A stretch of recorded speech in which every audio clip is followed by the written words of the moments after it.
July 20ರಂದು ಇಡೀ ದೇಶವನ್ನೇ ಬೆಚ್ಚಿ ಬೀಳಿಸಿದ್ದ ಸಂಸದ ಚಲೋ ಪ್ರತಿಭಟನೆ, ಲಾಠಿ ಚಾರ್ಜ್, ಕಣ್ಣೀರು, ವಿದ್ಯಾರ್ಥಿಗಳ ಬಂಧನ, ಪ್ರತಿಪಕ್ಷ ನಾಯಕರನ್ನ ವಶಕ್ಕೆ ಪಡೆದ ಘಟನೆಗಳು ಇನ್ನೂ ಚರ್ಚೆಯಲ್ಲಿ ಇರುವಾಗಲೇ ಮತ್ತೊಂದು ದೊಡ್ಡ ಎಚ್ಚರಿಕೆ ಕೇಳಿಬಂದಿದೆ. ಅದು ಕೇವಲ ಟ್ರೈಲರ್. ಸರ್ಕಾರ ಎಚ್ಚೆತ್ತುಕೊಳ್ಳದೆ ಇದ್ರೆ ಮುಂದಿನ ಹಂತದಲ್ಲಿ ಲಕ್ಷಾಂತರ ಯುವಕರು ದೆಹಲಿಗೆ ಮುತ್ತಿಗೆ ಹಾಕುವ ಪ್ರಯತ್ನವನ್ನ ಮಾಡಲಿದ್ದಾರೆ ಅನ್ನುವ ಸ್ಫೋಟಕ ಹೇಳಿಕೆ ನೀಡಿದೆ ಕಾಕ್ರೋಚ್ ಜನತಾ ಪಾರ್ಟಿ. ಹಾಗಾದ್ರೆ ಕೇಂದ್ರ ಸರ್ಕಾರದ ಮುಂದಿನ ನಡೆ ಏನು? ಪ್ರತಿಪಕ್ಷಗಳ ತಂತ್ರವೇನು? ದೆಹಲಿಯಲ್ಲಿ ಭದ್ರತೆ ಯಾಕೆ ಮತ್ತಷ್ಟು ಬಿಗಿಯಾಗಿದೆ ಅನ್ನೋದರ ಕಂಪ್ಲೀಟ್ ರಿಪೋರ್ಟ್ ಎಲ್ಲಿದೆ ನೋಡಿ. ಮಕ್ಕಳ ಮೇಲ ನಿಮ್ಮ ಕ್ರೌರ್ಯ, ಮೋದಿ ಸರ್ಕಾರದ ವಿರುದ್ಧ ಜನಾಕ್ರೋಶ. ಟ್ರೈಲರ್ ಮಾತ್ರವೇ ದೆಹಲಿಗೆ ಲಕ್ಷಾಂತರ ಯುವಕರ ಲಗ್ಗೆ ಎಚ್ಚರಿಕೆ. ರಾಷ್ಟ್ರ ರಾಜಧಾನಿಯಲ್ಲಿ ಕಾಕ್ರೋಚ್ಗಳ ಆರ್ಭಟ, ಸರ್ಕಾರಕ್ಕೆ ಢವಢ.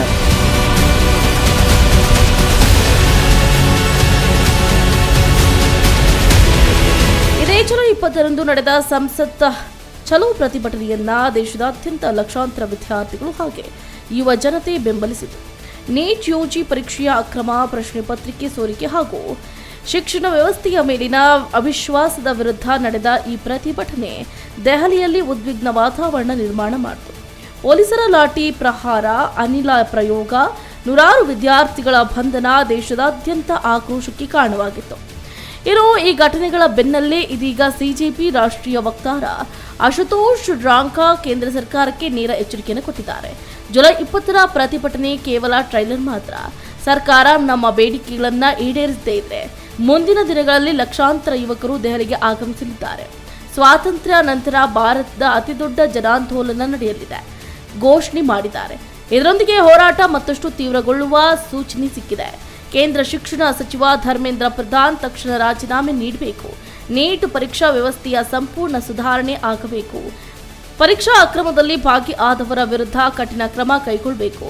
ಅಲ್ಲದೆ ತನಿಖಾ ಸಂಸ್ಥೆಗಳು ಯುಎಪಿಎ ಅಥವಾ ಎನ್ಎಸ್ಸಿ ಅಡಿಯಲ್ಲಿ ಪ್ರಕರಣ ದಾಖಲಿಸಿದ್ರೂ ನ್ಯಾಯ ಸಿಗುವವರೆಗೂ ಹೋರಾಟ ನಿಲ್ಲಿಸುವುದಿಲ್ಲ ಅಂತ ಬಿಜೆಪಿ ಸ್ಪಷ್ಟಪಡಿಸಿದೆ.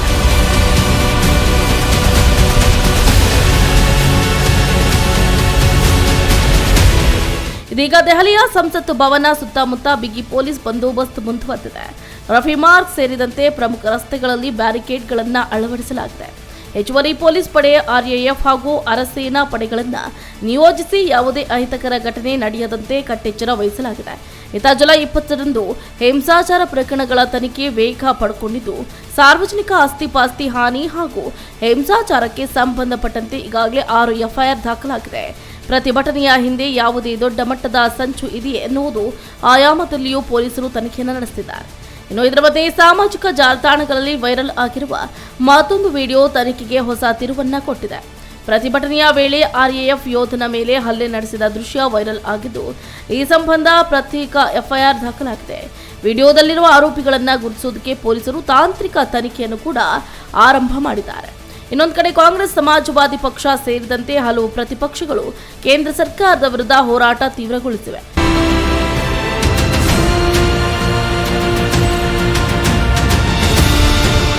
ವಿದ್ಯಾರ್ಥಿಗಳ ಮೇಲೆ ಲಾಠಿ ಚಾರ್ಜ್ ನಡೆಸಿರುವುದನ್ನು ಖಂಡಿಸಿ ವಿವಿಧ ರಾಜ್ಯಗಳಲ್ಲಿ ಪ್ರತಿಭಟನೆಗಳು ನಡೆದಿವೆ. ರಾಹುಲ್ ಗಾಂಧಿ, ಪ್ರಿಯಾಂಕಾ ಗಾಂಧಿ, ಅಖಿಲೇಶ್ ಯಾದವ್ ಸೇರಿದಂತೆ ಹಲವು ನಾಯಕರು ವಿದ್ಯಾರ್ಥಿಗಳ ಪರವಾಗಿ ಧ್ವನಿ ಎತ್ತಿದ್ದಾರೆ. ಇನ್ನು ಸರ್ಕಾರದ ವಿರುದ್ಧ ಪ್ರತಿಭಟನೆಗಳು ಹೆಚ್ಚಾಗಿದ್ದು, ಧರ್ಮೇಂದ್ರ ಪ್ರಧಾನ್ ರಾಜೀನಾಮೆಗೆ ಆಗ್ರಹಿಸುವ ಜೊತೆಗೆ ನೀಟ್ ಹಗರಣದ ಬಗ್ಗೆ ಸಂಸತ್ನಲ್ಲಿ ಸಮಗ್ರ ಚರ್ಚೆ ನಡೆಸುವಂತೆ ಒತ್ತಾಯಿಸಲಿದ್ದಾರೆ. ಇದೇ ವೇಳೆ ಜುಲೈ 20ರಂದು ವಿದ್ಯಾರ್ಥಿಗಳ ವಿರುದ್ಧ ನಡೆದ ಪೊಲೀಸ್ ಕ್ರಮವನ್ನು ಪ್ರಶ್ನೆ ಮಾಡಲಿದ್ದಾರೆ.